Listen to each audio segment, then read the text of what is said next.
But of course, like everything is written and published after the fighting is over. Imagine if, okay, so say France had won and indeed the Netherlands stayed occupied. I wonder if it would have been the same. Did he still think the same, or would he have said like, no, I'm French? But of course, this is a Written whole after the other, fact. this whole other topic. He is a career officer, and I think in a way it's like, okay, he doesn't know any better.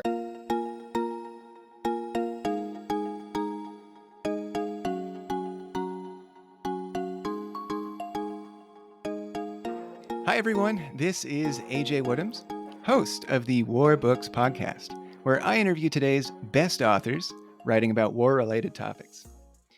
Today, I'm really excited to interview Samuel de Korte for the translation that he recently published of Fighting for Napoleon's Army in Russia, a POW's memoir. Samuel de Korte is a graduate of Utrecht University, where he studied the cultural history of modern Europe. He writes about popular history, specializing in the history of African American soldiers during the Second World War. That's really cool. And Dutch involvement in the Napoleonic Wars, which we're talking about here today. Samuel, how are you doing? Hello, AJ. I'm happy to be on the show, and I'm doing very well. Thank you. Great. Well, the pleasure is all mine. This is a lot of firsts for this show, actually, today. This is the first translation of something that we've had on the show. Normally, it's authors writing about, writing their own books, but you've translated a memoir from a soldier who fought in the Napoleonic Wars, which is really cool. Also, in your bio, so you write about both African American soldiers during World War II and the Napoleonic Wars, which Yeah. seems like quite a split. What's that in? How'd you get interested in that? I specialize in Black American soldiers during the Second World War. It's actually one of my other books. Okay, yeah, plug it, pull it out. It's about the 614 Tank Destroyer Battalion. It's a Black American unit during the Second World War. Yeah, I'm Oh, afraid very. that the audience that's listening cannot look at the images. But yeah, just to give you a bit of an impression. Yeah. Well, obviously, that's that's a topic that doesn't get written enough about. Maybe we'll talk about. You write another book about it. Maybe we can talk about that. But very interesting to hear that that's something you study. But yeah. Yeah. Well, we're just going to talk about the Napoleonic Yeah. Wars, Yeah. today. Mm-hmm. So for this memoir that you've translated, so the soldier, his name is CJ. I could be butchering this pronunciation. CJ Wagevier. Wagevier in Dutch. Okay. But yeah, Okay. I can Yeah. understand that the pronunciation might be a bit difficult. Sure. And so obviously he died in like the 1800s. He's Mm-hmm. long gone. What got you interested in this topic? Why did you choose to translate this memoir? Actually, this related to the Black American soldiers because I translated it during the COVID period. There were the lockdowns everywhere, not just in the Netherlands, but also in the USA, and all the archives were closing. I could not get like the sources that I needed. I could not get access to certain books that I needed to reference. And as such, I was thinking like, okay, this is everything I cannot do, but what can I still do? So I know Dutch, I know English. And I was thinking like, okay, so what can I do that is still related to history, the things that I find interesting? And it was during that time the idea developed like, why don't I try to translate one of these memoirs? So I reached out to my publisher, Pen and Sword. I always work with them, and I'm very happy I to love work Pen with and them. Sword. Pen and Sword's Yeah, great. yeah, I'm happy to hear it. So I reached out to them with this idea. I was like, okay, so I have this Dutch memoir. It's around this many words, and we can translate it if you're interested. And of course, they were interested, and that's how we proceeded. Very cool. Mm-hmm. Well, talk a little bit about the author of this memoir, CJ. I'm just going to say Wagevier. And for everybody who speaks Dutch, I apologize. But tell me about this person. Who was he? When was he born? When did he die? What was his role in this memoir? He was, yeah, a Dutch career officer. So we have to go a bit back into history. So Wagevier joined the, invasion of Russia, or the Russian campaign by Napoleon in 1812. And at that time he was, if I recall correctly, 30 or 31 years old. It's in the book, because at a certain moment he celebrates his birthday. We'll come back to it later. So let's say he's born 1980 somewhere. Sorry, not 19, 1780. And he was a Dutch career officer. He joined at a very young age together with his younger brother. His father was also a career military officer, although I believe he became an officer later on. Anyway, Yeah. at a certain moment, the Netherlands were conquered by the French Empire, and as such, he transitioned from the Dutch army into the French army, which was, of course, modeled on the French military units. So the French had a certain structure in their line regiments, and the Dutch army was adapted to it. He participated in various military campaigns. He also mentions some of them. At a certain moment, he talks about how he has fought against the Swedish people, and at a later moment, he references the Battle of Waterloo, in which he also participated. Anyway, to come back to it, it's actually really interesting because he also admits, like, I'm not a literary man, like I'm not a writer or something. And at a certain moment, he also says, like, if people enjoyed reading it, because I really enjoyed writing it, I'm like doubly rewarded. And in a way, it's for me, it's also true because I really enjoyed translating it and like researching the book and everything that's Yeah. involved with it. Now, you said he's 30, 31. Does he have a family? Like, what's his life like before he's sent off? I did not find any evidence that he was married, and I believe he died single as well. He died in 1826. Yeah, 1826. Also in a Dutch village.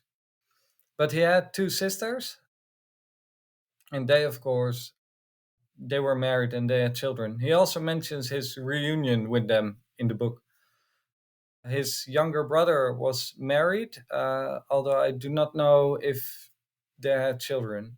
His younger brother did Okay. die at a young age. Well, let's talk a little bit about the Napoleonic Wars before we go into kind of the story of this memoir. Because, and I don't know if you found this the case with other Americans that you've met, but I know almost nothing about the Napoleonic Wars. In fact, I just had somebody on this show who was writing about the War of 1812 here in America. And I got the date of Waterloo wrong. And I feel like that's like a date that most people who study military history would know. And I edited it out, so nobody saw it. So I'm outing myself here. But I really like. I was never taught in school anything. I knew about Napoleon, and of course, and I knew he went to Russia, and I knew that he had to turn back. The winter was what General Winter is what defeated Napoleon. But other than that, I don't really know much about like the causes or really what was going on. Could you just like for at the most basic level, in this is 1812, what's going on in Europe? What is Napoleon trying to do? Who's fighting who? Could you just give us like a real primer into the Napoleonic Wars? Okay, so it's 1812, and Napoleon has conquered Germany, Italy, Spain, or large parts of Spain. And this And is just because he wants to conquer them. He wants he it's for the land. Is that more or less correct? yeah, I think in a way it's also Napoleon, his whole character. It's like he pushes on. It's not necessarily for resources or for any kind of ideology. It's just that's what he wants to do.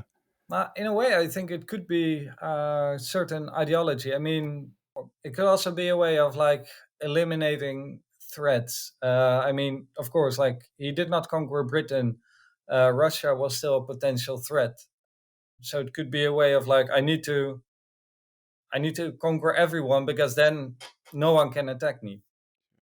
And of course, I understand that this it's a very European topic. I mean, everything happened on the European mainland. So I can imagine that yeah, it might not connect with everyone in the US. Yeah. But nonetheless, like, you know, it's this is a really fascinating period of history. So 1812, like you said, he's conquered all these other countries. What's he setting his sights on? Okay, so he wants to conquer Russia, and in order to do so, he amasses a huge army in order to, yeah, he needs troops to conquer Russia, and he's taking a lot of not only like French soldiers, but also Germans, Austrians, also Dutch, Italians, even some Spanish, and they all go to Russia in order to, yeah, to support his effort of conquering Russia. And of course, this goes very wrong. There's some excellent histories about it, but in a nutshell, so he reaches Moscow, which is set aflames, and he stays there, hoping he can make peace with the Russian Tsar.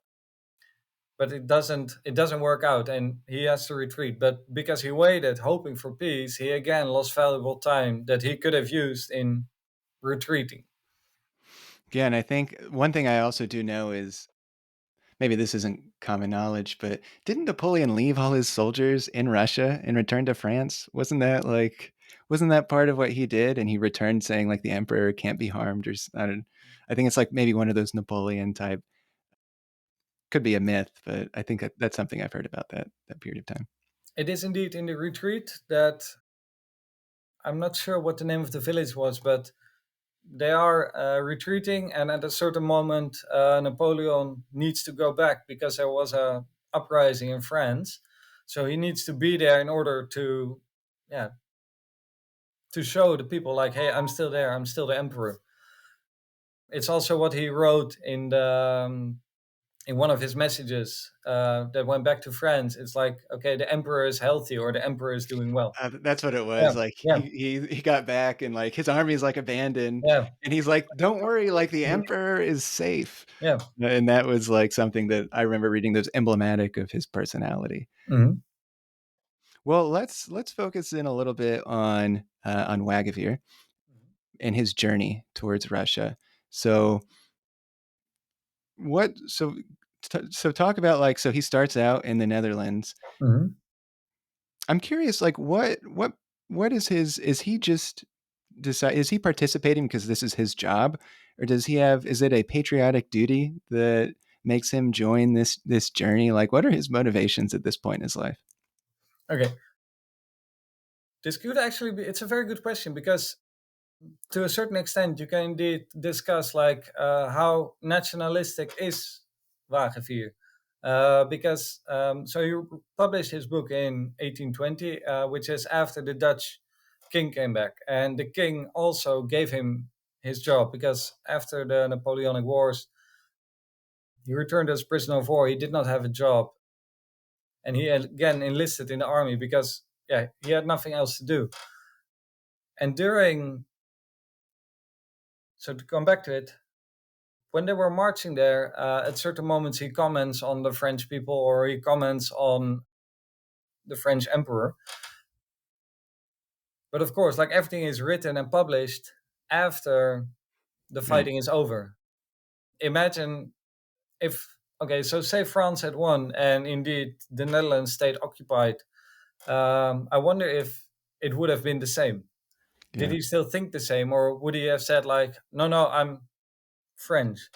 But of Sure. course, this is a Written whole after the other, fact. this whole other topic. He is a career officer, and I think in a way it's like okay, he doesn't know any better, and of course he makes certain nationalistic comments about the French Empire and about the Netherlands. But yeah, he doesn't know any better. at a certain moment in the book, he also says like, okay, so they're being transported deeper into Russia, and they need to mend their own clothes. And he says like, yeah, I'm a career military officer. I'm not a tailor. Yeah. Well, I mean, I think that when you get to, you're like an officer at this time, it's kind of a prestigious thing, right? To Hmm. be an officer in any kind of army. I know in Britain, I think to become an officer, you had to pay I forget what it's called, but you had to pay money to become an officer. In fact, you could very easily just like Hmm. step into an officer's Hmm. position by having a bunch of money. Is it the same thing in Napoleon's army? For Wagevier, it was different. He enlisted in the army, I believe, at the age of 12 or 14, but at a very young age, and he served for several years. I believe he served for most of his life in an army. Mhm. So yeah, there's no. I can understand his mindset because it's like, okay, I've done this my whole life. Sure. I don't know anything else. I can imagine it's quite okay. So let's assume you're an officer, but you're also trained to be an officer. It would be very difficult to suddenly say like, okay, I'm going to do something else. I Yeah. think it would have been difficult for him to, I don't know, serve as a farmhand or as a servant somewhere. Yeah. Yeah. I mean, this is his occupation. Yeah. Well, start us off on the journey from the Netherlands to Russia. Where does Wagevier go first? Okay. So they're in Groningen, in the north of the Netherlands, and it's there that the entire regiment is gathered. It's the 125th regiment of the line. It's an infantry unit, and it consists of almost Dutch, almost all Dutch soldiers. There are some French officers in the unit, and even the commander of the unit is a Dutchman, Colonel Wagner. He later dies in the journey. So they're being gathered because some of the units were guarding some sea sluices, or they were sent to some other place. And they're gathered in Groningen, and from there they march all the way through the north of Germany until they reach what is now Poland. And from there they proceed towards the north into the Baltic states. And from there they go further east, all the way until Smolensk. I believe the furthest they reach, yes, no, Smolensk. They go even further. So they go north and then come back down. Is that No, no, correct? it's they go a little bit to the north and then they proceed Yeah, eastwards. gotcha. Um, And yeah, so what's in the book is also a map with some of the places that he mentions. But yeah, so he proceeds towards the east, and that's of course when eventually the retreat comes from Moscow.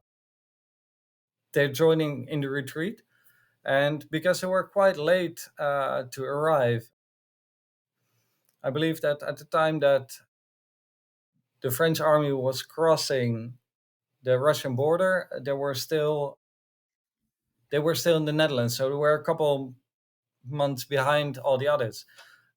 So other soldiers probably had to endure a lot more hardship, and they were, yeah, relatively fresh.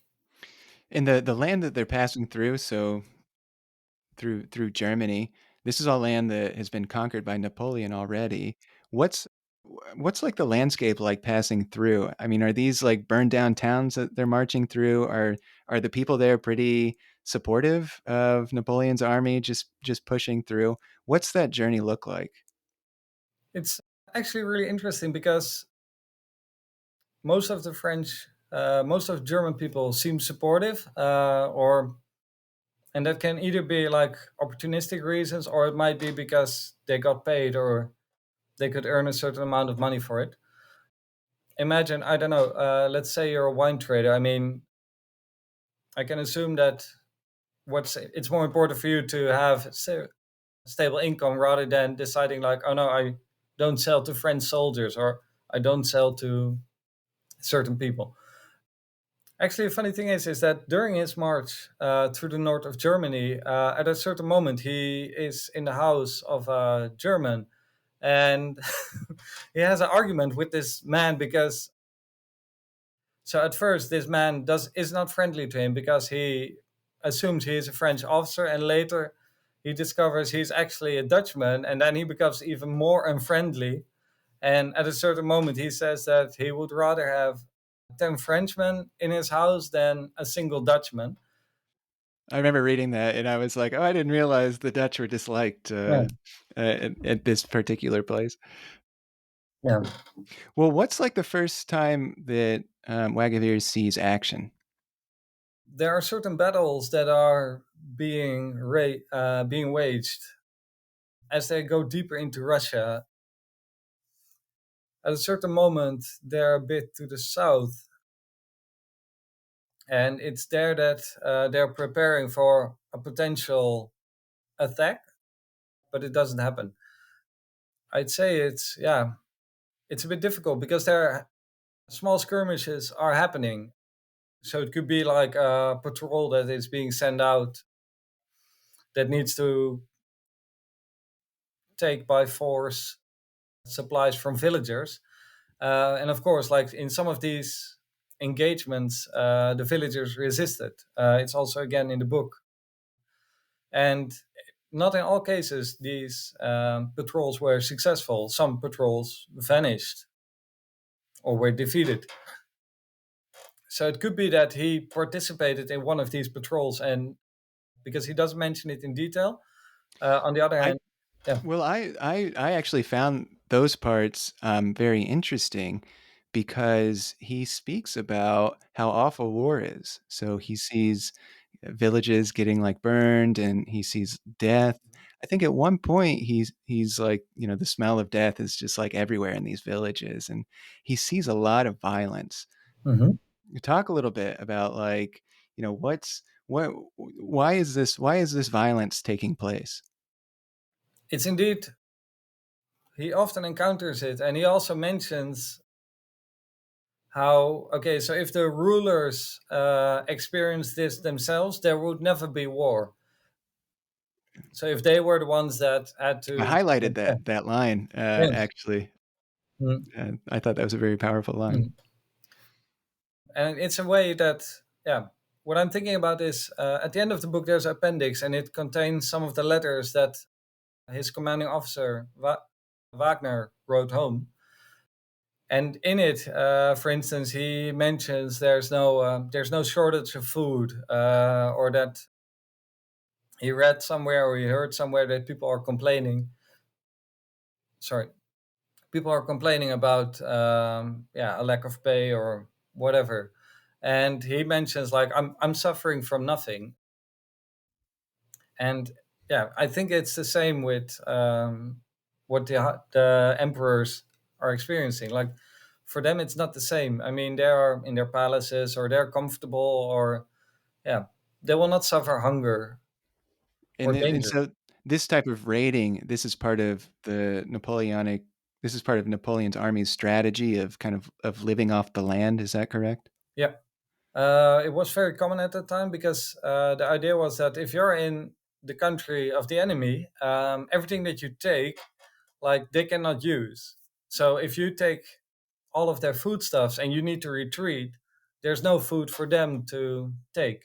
Of course, like the Russians also employed this with the scorched earth method, and sometimes they willingly burned down certain villages or destroyed certain places so that the French could not use it.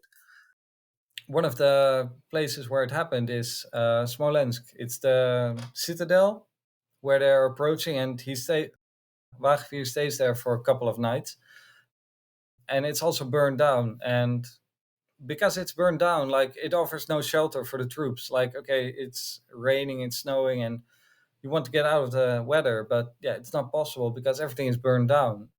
You need food, so there's no food for them to find, and this is going to hurt the French army later on because okay, like you need to stay healthy in order to fight. And yeah, diseases are ravaging around them, and yeah, of course, they didn't understand sanitation like we do.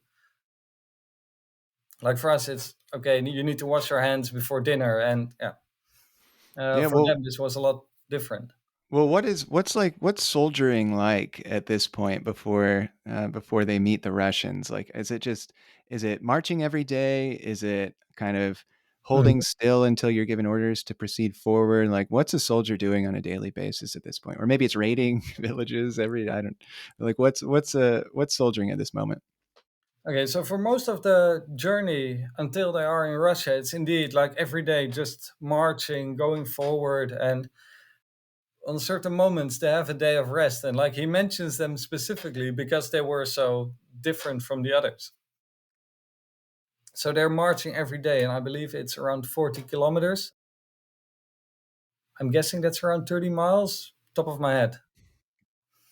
But Could it's be. quite a lot of I don't know. marching every day that needs to happen. And yeah, at a certain moment, they are indeed in Russia, and it's where they're going a bit to the south in order to prepare for a potential attack by the Russian army in the south that's marching to the north. Okay, so they're proceeding towards Russia, and they have to march every day. But once they get there, they're deploying a bit to the south in order to prepare for a potential attack by a Russian army that's marching to the north. And while they are there, of course, like the pace of life is different. They have a lot more time to spend on not just taking care of their equipment, but also in, yeah, taking care of themselves.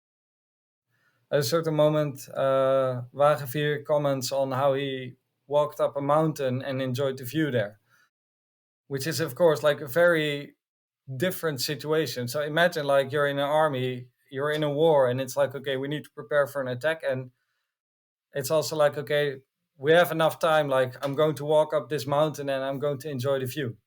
It's a Yeah. very, it's a sharp contrast in the whole situation. So, talk about Russia. Talk about Wagavier's capture. First off, is the first time that he encounters the Russian enemy? Is that when he gets captured? It's not his first encounter because he has been in battle for a couple of days. He does write also about it, how he's like, okay, so they go into a village and they assume they can settle down for the night, but it turns out that the Russians, they've hidden themselves in this village, and eventually like they're discovered and a whole battle ensues. So it's not the first time he encounters them. He is captured during the Battle of the Berezina, or Borisov, and it's actually a very unfortunate event because there's a small village, and a little north of it is where the crossing is. So it's where the whole army gets across. And because they were because they're fresh, like they're ready, or because they were, okay, like I said, they had to suffer less. They were deployed as a rear guard, because the assumption was that they would be more able to resist. However, as they are proceeding north, the road that they need to take is it's full of people. It's full of people that lost their units, but also women and children that are hoping to make it to the crossing. And instead of like, okay, waiting and proceeding later, they proceed onward and hope they can find another way to the river later. But yeah, it turns out they're marching straight into the enemy. Um, and of course, it's night, everything is dark, and they are trying to take on the enemy. But yeah, it's impossible because the enemy has set up in daylight, so they are prepared. Like they know, okay, this is the direction they're going to take, and they can just fire their cannons, and they know they'll hit something or someone. Yeah. A note on that: Wagavere seems particularly drawn to instances of people getting hit by cannonballs. I notice that he is often remarking on people losing their limbs, their heads, like getting completely crushed by cannonballs. So I can't. I'm sure he was terrified. marching into something like that. What's like the actual capture like? Is it just people jump out with guns and they're like, put your weapons down? Like, how does the surrender happen? So they cannot defeat the enemy, so they retreat and they deploy on a mountain. And of course, like their ranks have thinned a lot. Like they lost a lot of people along the way. So they're deploying on a mountain and they form a square. So it means like it's a common type of deployment against, for instance, cavalry attacks. Basically, it means that there's like four sides of soldiers. So there's guns in every direction, and they just deploy in a square, and he is in the middle of it. And once they're there, they hope relief will come from the other side of the river crossing. Like, okay, maybe an army will come across to save us. But yeah, it doesn't happen. And eventually, the officers they negotiate a surrender with the Russians. And when daylight comes, it turns out they are indeed surrounded. So even if they had wanted to escape, it would have been impossible. And he's just numb. Like, okay, he's suffering from hunger. He's suffering from cold. His feet are hurting. I believe one of his toes is even frozen. So he's just very numb. We'll talk about going into Russian captivity because this seemed like a real striking moment of his memoir. What are the conditions that he's living under while in Russian captivity? So they're mugged and robbed. One of his gorget, as an officer, he has a certain plate around his neck to show that he's an officer, and it's being ripped off. They're taking the shoulder pieces away from him. They're taking away his money, and he's just being robbed. And everything that they can take, the Russians can take, they will take. And it's meaningless to resist because Wagevier also comments how a certain high-ranking officer, lieutenant colonel of the not of his unit but of another unit, he's stabbed to death because he resists. And besides being robbed, he's also humiliated. At a certain moment, a Russian soldier stands across of him and he spits in his face and he calls him a French dog. And it's very humiliating for him, especially because, he's an officer, so he's not used to this kind of treatment. What's the approximate date that we're talking about that he gets captured? It's November 1812. So things are getting cold. So talk about what it was like around this time. It's gotten very cold.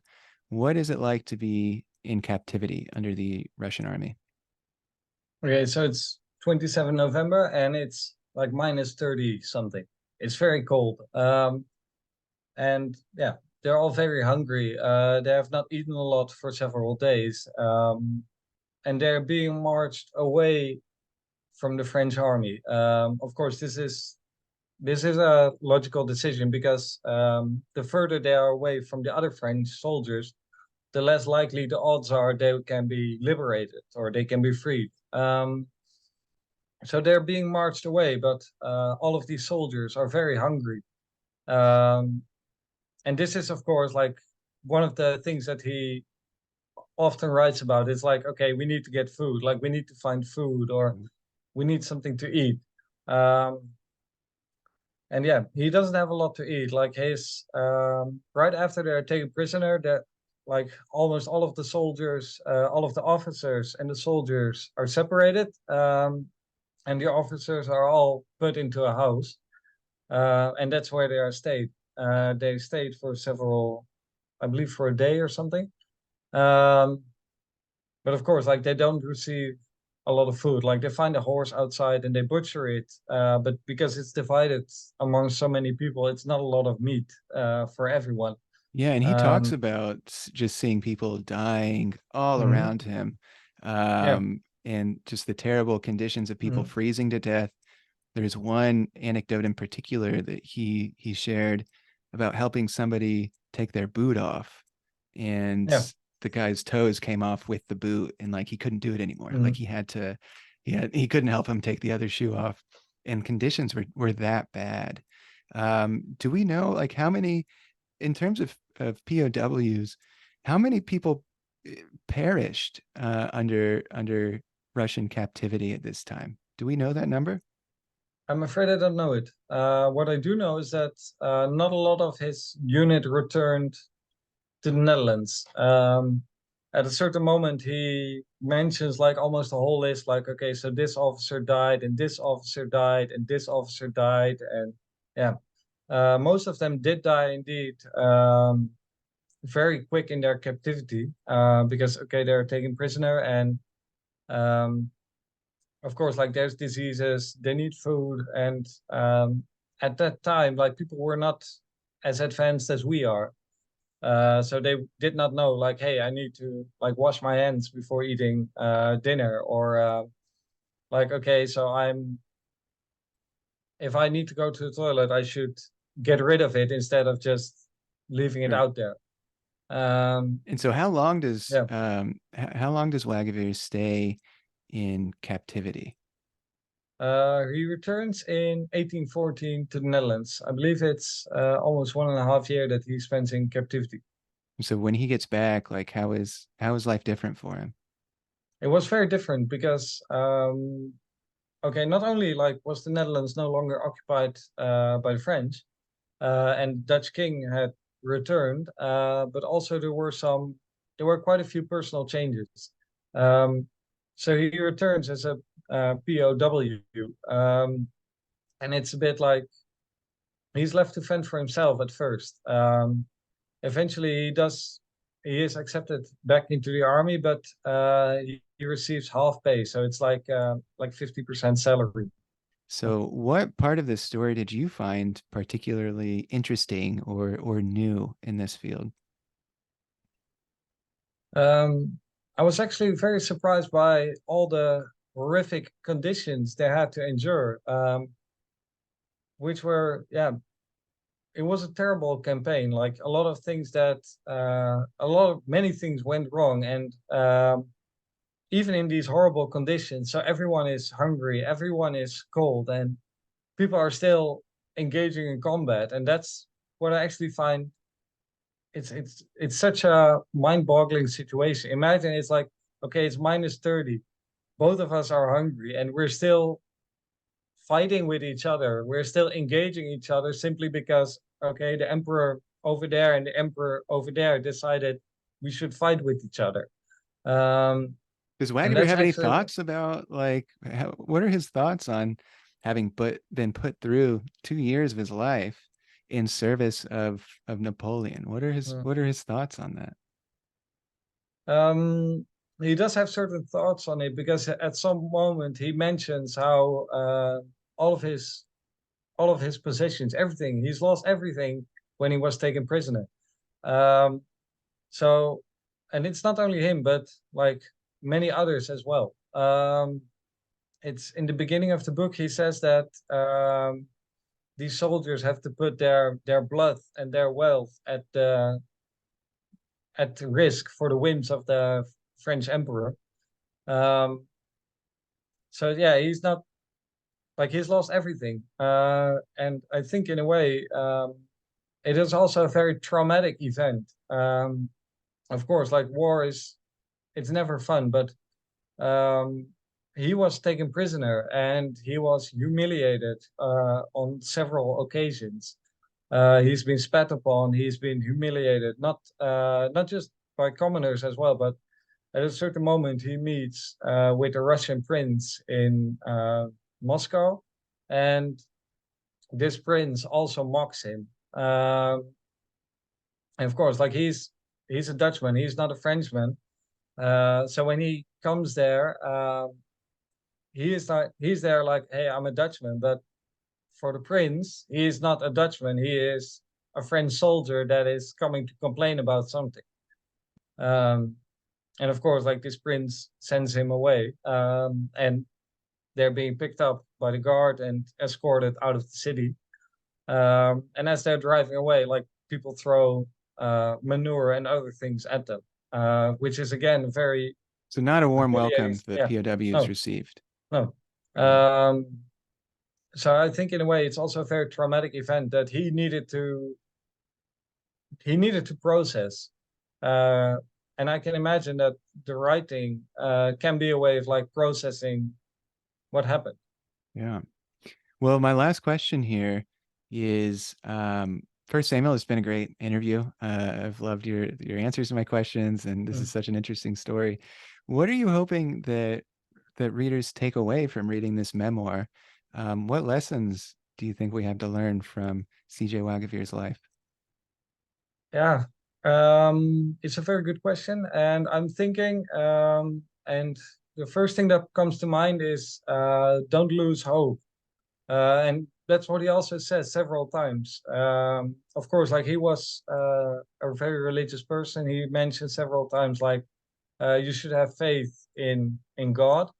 Um, and it's actually that's what I would say. Like, don't lose hope. Like, no matter how bad the circumstances might be, you have to survive. Or as long as you keep surviving, like things can take a turn for the better. So that's what I would say. Great. Well, Samuel de Korte, Fighting for Napoleon's Army in Russia, a POW's memoir by C.J. Wagevier. Go out and buy a copy, check it out from your library. What an interesting story Yeah, about the Napoleonic Wars and what it means to be a soldier at this time. Really enjoyed it. And well, actually, before I sign off here, Samuel, if people want to follow you and stay in touch with your work, how can they do that? Are you on social media? Where can people find you and stay in touch with what you're doing? of course. So I have my own website, samueldekorte.com. I will send the links over to you. We might put them somewhere on the website. Also, I have Instagram and Facebook or LinkedIn. Great. Yeah. Wonderful. Um, Usually, my Instagram is it's where I regularly post updates about the contributions of Black American soldiers during the Second World War.